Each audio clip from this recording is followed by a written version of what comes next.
आज हम बात करेंगे 5 विषय में जो कई तरह के प्रश्नों के उत्तर आप लोगों के लगातार यूट्यूब के माध्यम से मिलते रहते हैं।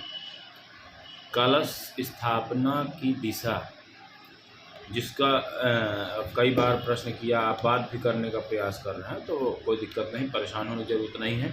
एक साथ कई प्रश्नों के उत्तर आपको यूट्यूब के माध्यम से दिया जाएगा। तो पहला है कि कलश की दिशा, किस दिशा में स्थापना करना चाहिए। तो उसके लिए कलश स्थापना करने के लिए आपको ईशान कोण यानी उत्तर पूर्व दिशा की सबसे शुभ माना जाता है। ईशान कोण में देवी देवताओं का स्थान माना जाता है। कलश स्थापना करते समय ध्यान रखें कि कलश का मुख उत्तर पूर्व दिशा की तरफ रखें। दूसरा प्रश्न है, कलश में क्या डालना चाहिए। तो चावल के ऊपर कलश रखा जाता है या तो मिट्टी में स्थापित किया जाता है, यह आप ध्यान देंगे, जौ इत्यादि लगा देते हैं। कलश में जल, दूर्वा, चंदन, पंचामृत, सुपारी, हल्दी, चावल, सिक्का, लौंग, इलायची, पान सुपारी आदि शुभ चीजें डाली जाती हैं। इसके बाद कलश के ऊपर स्वास्तिक बनाया जाता है। सामने कलश के ऊपर आम के पत्तों के साथ नारियल रखा जाता है, जिसे कटोरी में उसे पूर्ण पात्र कहा जाता है। अब प्रश्न है तीसरा, नवरात्रि के बाद कलश का क्या करें। बहुत सारे लोगों का प्रश्न था।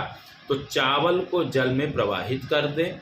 नवरात्रि के बाद कलश हटाते समय उसके नीचे रखे चावल और पूजा सामग्री को नदी में प्रवाहित कर सकते हैं। प्रवाहित करते कि मतलब चिड़ियों को चुनवा दें। हाँ, चिड़ियों को भी चुनवा सकते हैं। इससे कोई दोष नहीं लगता और पूजा का संपूर्ण फल मिलता है। अब हम बात करेंगे कलश विसर्जन विधि।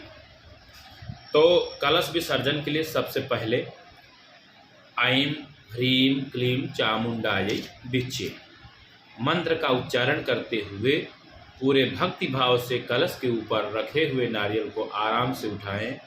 फिर इस नारियल को लाल चुनरी में बांधकर अपनी माँ, पत्नी, बहन या बेटी को दे। फिर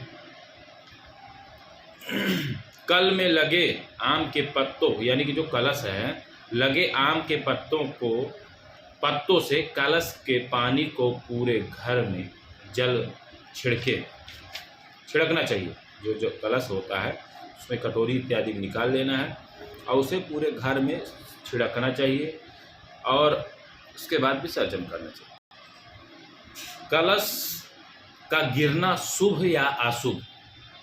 तो एक कलश को घर में रखना आशीर्वाद और सुरक्षा संकेत करता है।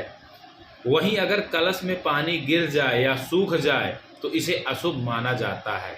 लेकिन ध्यान ये भी देना होता है कि भाई हमारी जो सक्रियता भी है कि नहीं है, ध्यान पूर्वक अब जल ही ना डाले, कहीं से छिद्र पहले से ही हो और कलश का जल निकल जाए तो यह भी पूर्ण रूप से उसे परिपक्वता के साथ देखना चाहिए कि जल इसमें रुकेगा, कहीं से कोई दिक्कत भी नहीं होना चाहिए। उसके बाद ऐसी प्रक्रिया हो जाती है तो उचित नहीं माना जाता।